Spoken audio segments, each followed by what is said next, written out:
Mahuli ko na siya. So, anuhin ko siya ng kain. Ayan.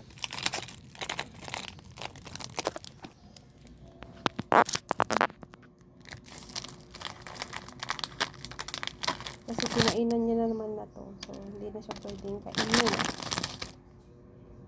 Pakain na lang natin sa kanila.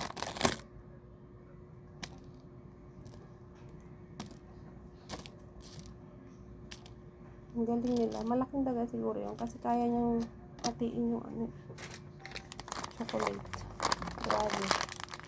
So, ayan. Lagyan natin ng vacuum yan. Sana mahuli natin siya.